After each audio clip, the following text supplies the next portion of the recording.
So he writes in his memoir that his first drink was at 14, and from that moment he felt complete. But the big pivotal moment, and I think a lot of people with opiate addiction can relate to this, he had a jet ski accident in 1997, and he was prescribed Vicodin.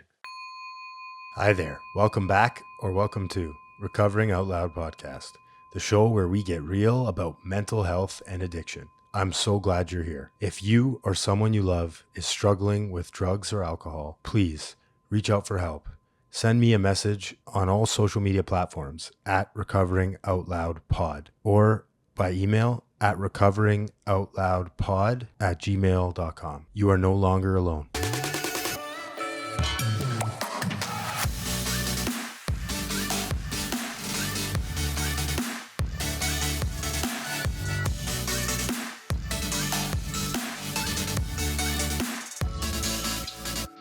All right. Today on Recovering Out Loud, I'm going to do something a little bit different. I wanted to start a People We Lost Too Soon series where I talk about people in the public eye and their struggles with addiction. And if you've ever watched Friends, if you've ever watched Matthew Perry act, he was a really funny actor, beloved as Chandler on Friends. And when I was in rehab this last time in January, I got a chance to read his memoir, which is incredible. If you haven't read it yet, I highly recommend it. So a lot of this information is going to be from his memoir.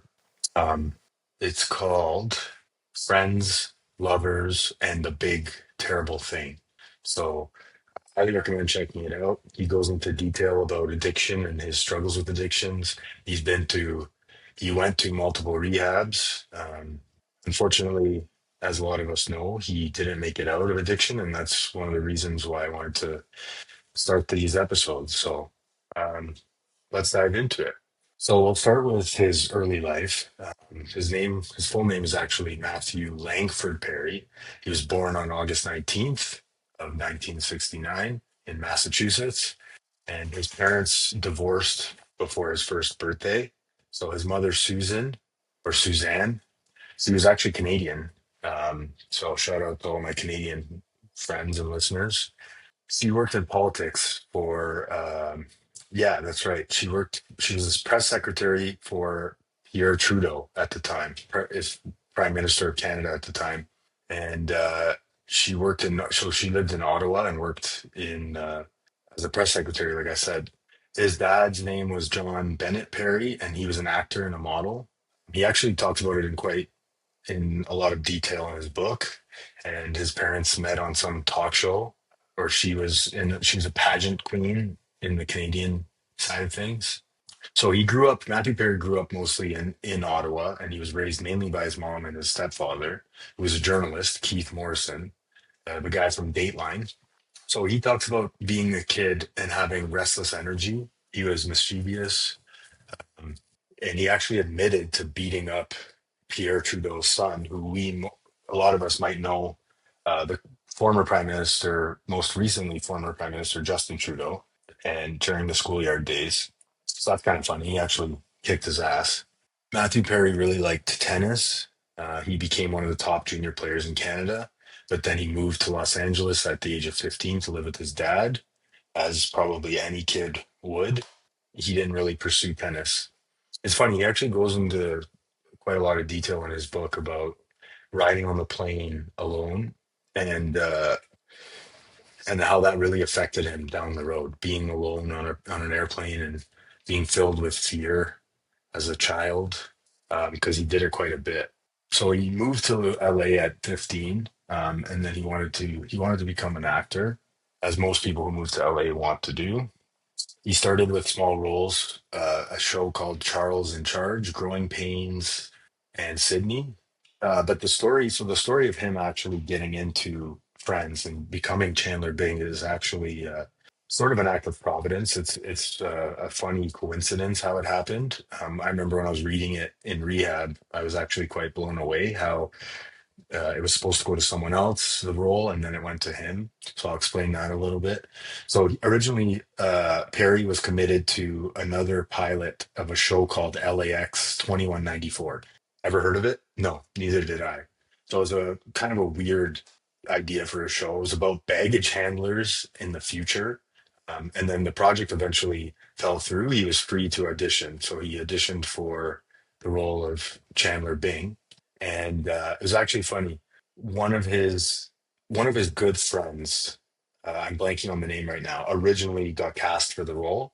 And Chandler was the last role to be cast in the show Friends. So one of his good buddies, who's also an actor, obviously, got cast for the role, and he had two roles to choose from at the time. This guy, um, and he actually called Matthew Perry and said, "Which one should I take?"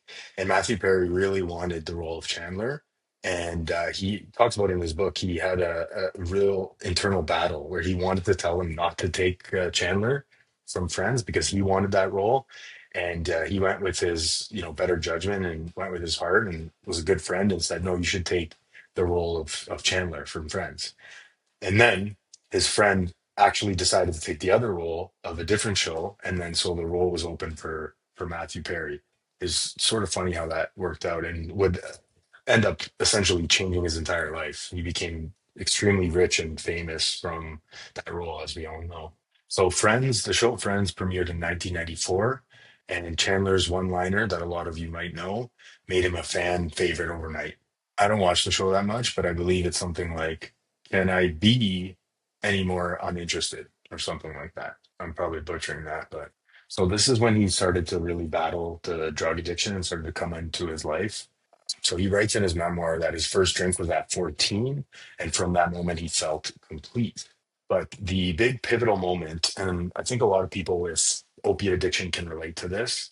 He had a jet ski accident in 1997, and he was prescribed Vicodin, right? So he would start with the Vicodin for the pain, and then it escalated pretty quickly. He started taking 55 pills a day, as he talks about. So by his own count, he went to rehab 15 times. So if you're out there listening to this and you've been to rehab a lot, like there's people like you, and you don't have to go out the way he went out. He spent over $9 million trying to get sober, right? Not just from rehabs, but from therapists and other type of addiction treatments. So he was hospitalized so many times that at one point his colon actually burst and he was put into a coma for 2 weeks. He talks about it in his book, the story of how he was in extreme pain and he was trying to leave the current rehab that he was at, but they wouldn't let him leave because they deemed it as drug seeking behavior, and they thought that he just wanted to go to the hospital to get opiates. So the guy at the treatment center actually stood in front of his car and wouldn't let his assistant, who was driving at the time, he wouldn't let Matthew Perry and his assistant leave. Matthew Perry was in so much pain from his colon. He didn't know it at the time that his colon burst, but he would later find that out. That he actually told his assistant, "Just drive, run the guy over," and they got the guy jumped out of the way, and they went to the hospital. So he was put into a coma for 2 weeks. He had 14 stomach surgeries, and he lived with a colostomy bag for 9 months. He makes a joke in his book about being full of shit. He was literally full of shit. Like his colon burst and exploded everywhere. He almost died in that moment. Also, all through this, he was filming Friends, and he actually admits to not remembering filming three entire seasons of the show. He doesn't remember three full seasons. He actually talks about it in his book as well, where he says in the show, when you go back and watch, when he has a goatee, the facial hair, he has a goatee. That's when he was on opiates and heavily addicted to painkillers. And then when he doesn't, you can tell the difference. He looks completely different. He's sober when he doesn't have the goatee. So his castmates started to notice, specifically Jennifer Aniston. She pulled him aside once and said, "We know you're drinking." And he talks about how that moment stuck with him. It was the first time he realized that he couldn't hide it anymore, and other people started to notice. I think a lot of us can relate to that, where it's like you're doing a good job, you're not hurting anyone else, you're hiding it, and then someone in your life comes up to you and says, "Hey, man, like you need some help, you have a problem," and this kind of you have the kind of experience where you're like, "Oh man, I got to change because I got to do something about this because now it's not just affecting me, it's affecting people around me and people I love." So I find this extremely powerful, and I resonate a lot with this, even though I wasn't addicted per se to opiates. I did have my experience with them. But he talks about quote, the first time I took Vicodin, it felt better than anything I'd ever experienced. And the problem was that feeling stayed with me. He actually talks about in his book, he likens it to your when you take opiates, your blood, it feels like your blood is replaced with warm honey. That's how he described the feeling of opiates. I think a lot of us can relate to that, this sort of warm hug feeling. So Matthew dated Perry dated quite a bit of incredible women. He dated Julia Roberts, Lizzie Kaplan, but he talks a lot about his fear of abandonment from his childhood and how it often sabotaged his relationships. He talks about how he used humor as a shield to keep people out and keep people at a distance.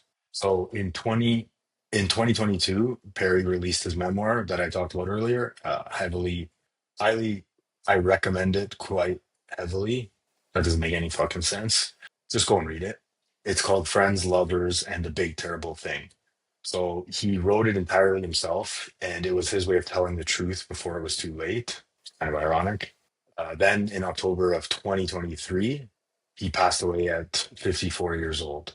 So the autopsy later revealed acute ketamine effects as a factor. He turned his old Malibu mansion into Perry House, which was a sober living facility for men, and now he continues his mission through the Matthew Perry Foundation, which is amazing. He talks about in his book the story about how he started that facility. He went in with a sponsor of his, and then so the guy ended up taking his investment, Matthew Perry's investment, and disappearing. He talks about how that negatively affected him. So when he died, he drowned in his hot tub. He was in his hot tub on ketamine, and he talks about how he was using ketamine from doctors, but then he was this. I could relate to this a lot. He was getting prescribed ketamine, and then he was doctor shopping and getting more pills and ketamine on the side. So the investigations revealed that his assistant, two doctors, and producers were involved in supplying him ketamine for depression treatment. Some pleaded guilty, including they called this woman the ketamine queen, Jasveen Sangha, and his death sparked legal and media scrutiny. So he began drinking at 14, and by 18 he was daily drinking. Like I said, the jet ski accident spun him into a world of opiates. Um, it's funny. It says here he attended 6,000 AA meetings, 14 stomach surgeries, and had a colostomy bag, and spent around $9 million trying to get sober. He had a lot of near-death experiences throughout the time. So he talks about an episode in rehab in Switzerland where Proferol administered before surgery stopped his heart for 5 minutes, resulting in 8 broken ribs due to CPR. So I think there's a lot to learn from this story, and we definitely lost him too soon. But I was really inspired by his story and his memoir.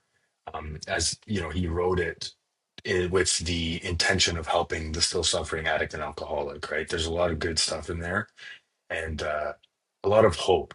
But ultimately, he got to a point where, in my opinion, he wasn't working some sort of recovery program, and he was looking for that connection. Right? He wasn't. He talks a lot about isolation in his book being a factor, and I can relate to that. Being isolated is literally the key to addiction. Like the biggest fuel, the biggest catalyst to relapse and addiction is being separate from people, from a higher power, and trying to do things on your own. This sort of isolation place that we get ourselves into.